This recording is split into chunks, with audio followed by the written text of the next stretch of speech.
Well, the talk right now, all over Husker Nation, as you are well aware, is that Mickey Joseph should or should not be the head coach of Nebraska.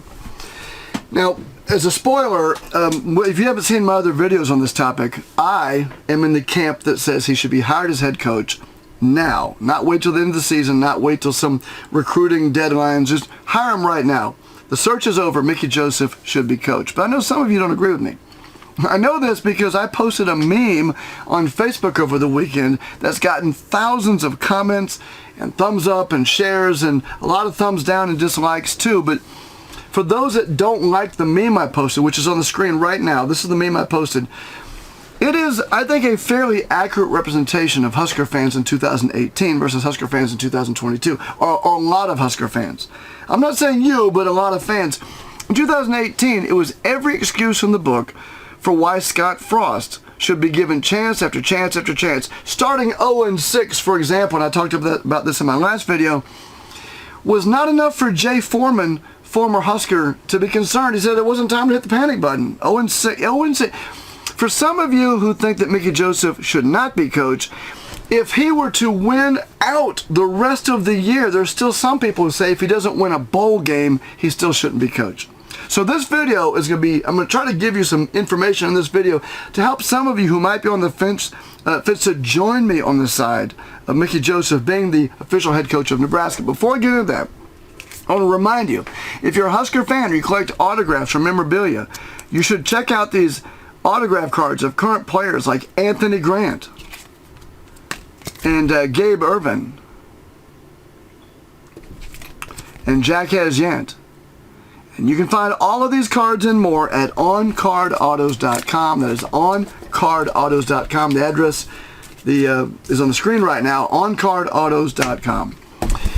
Okay, so let me give you the thing I've heard over and over and over. I keep reading. People say, well, Mickey Joseph is a nice guy. He's got the players, you know, all the players have bought into his system. He's obviously a leader. The team has done some things they haven't done in years. Won 2 games in a row and won against 2 Big Ten opponents and winning close games. Having second half, instead of melting down, actually coming together and taking the game over, the defense especially.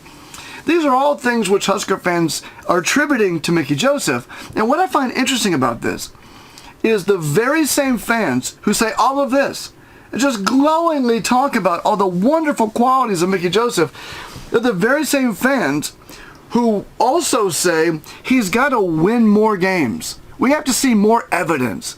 Got to be some more experience. I mean, he's a good coach. He's probably a good wide receivers coach, but head coaching material, I don't know about that yet. Meanwhile, and this is what to me is totally unbelievable, meanwhile, the very things that have happened under Mickey Joseph, the fans who now say he's got to jump through all these hoops were the fans that were saying that there was no chance of those things happening 3 weeks ago with Scott Frost. The very things that are happening now, fans would have been on their knees begging for.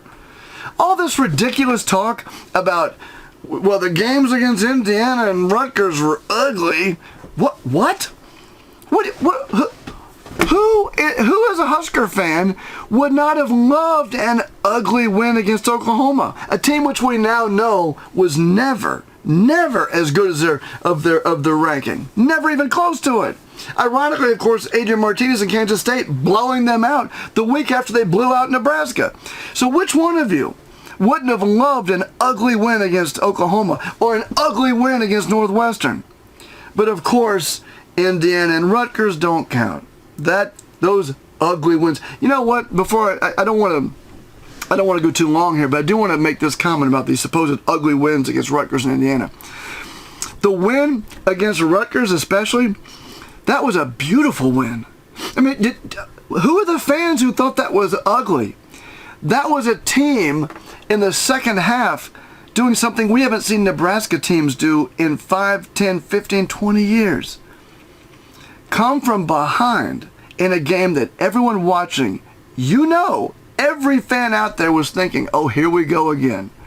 And they turned it around and they looked good in that fourth quarter.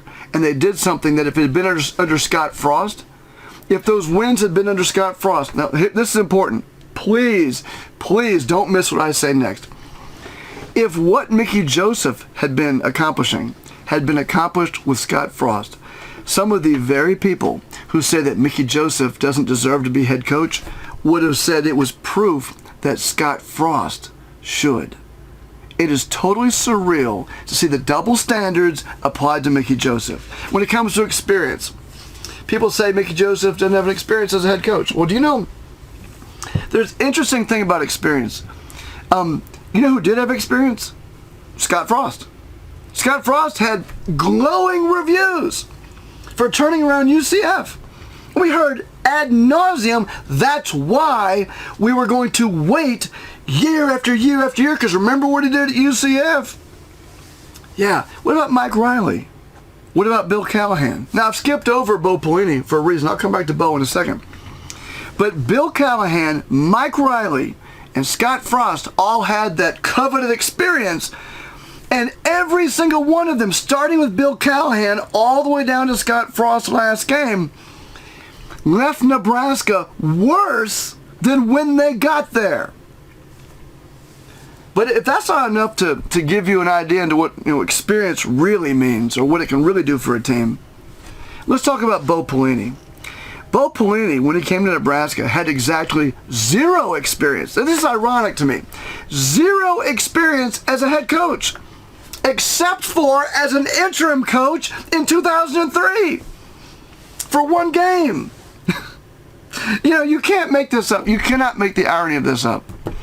The only coach in the last 20 years that Husker fans even remotely talk about wishing was still coaching the team, Bo Pelini, had no head coaching experience outside of as an interim coach at Nebraska for one game.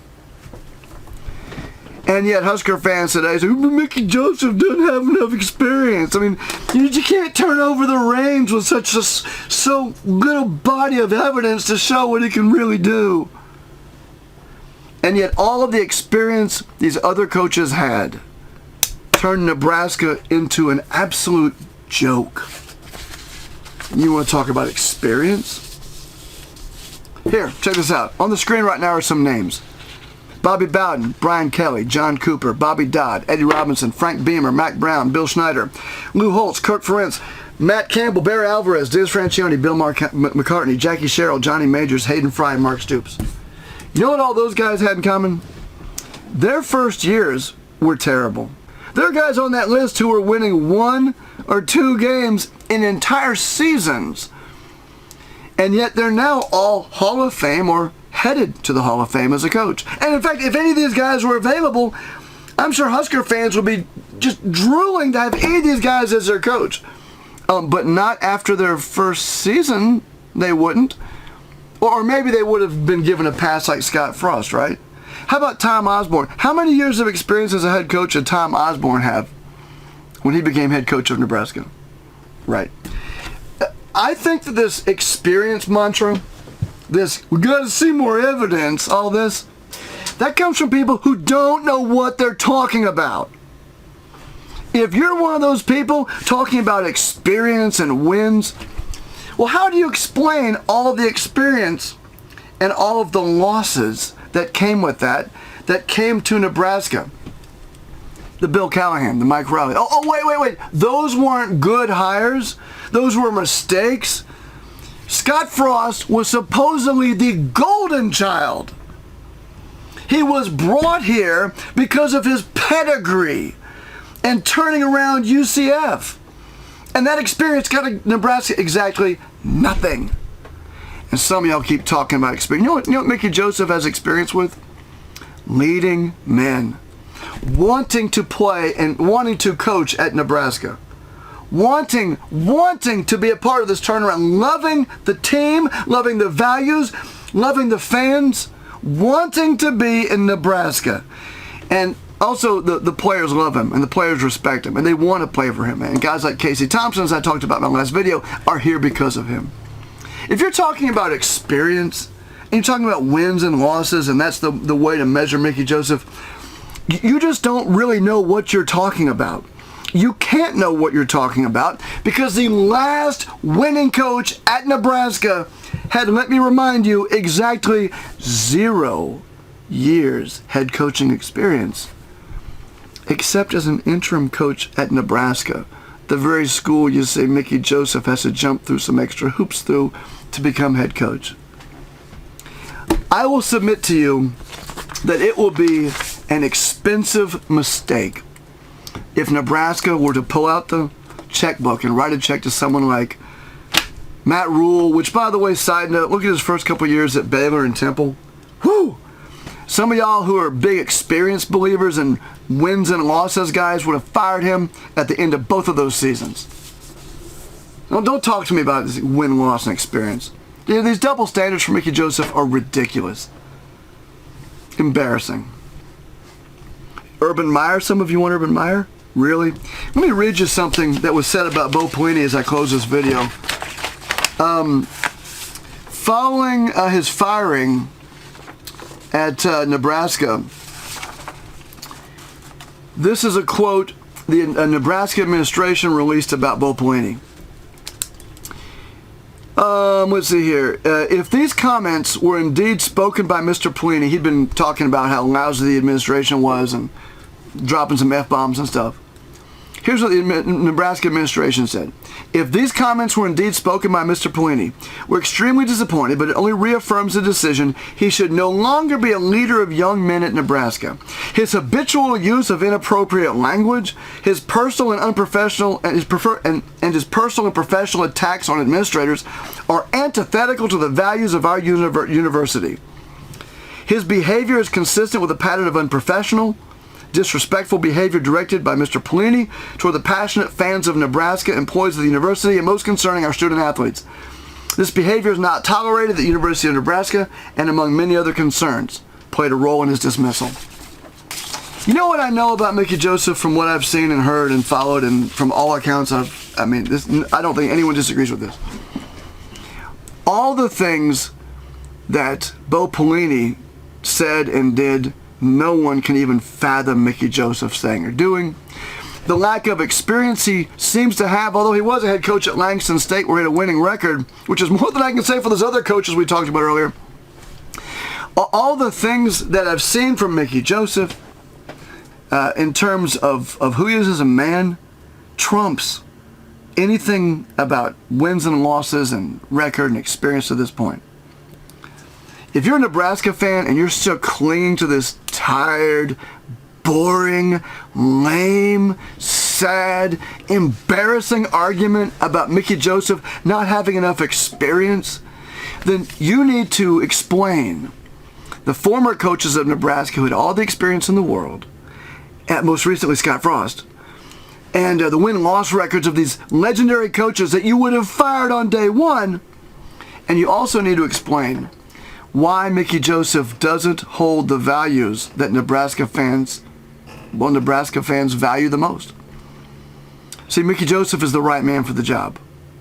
If you think otherwise, you're going to need to come up with some other reasons. I can't wait to read the comments on this video, because I want to see what some of y'all still cling to in your arguments against Mickey Joseph and for guys like Matt Rule and Urban Meyer. Urban Meyer? Really? Really? Urban Meyer?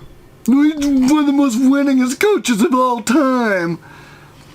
Yeah, different time, different place. But, you know, he may have won a lot of games as a head coach. You know who else won a lot of games was Tom Osborne.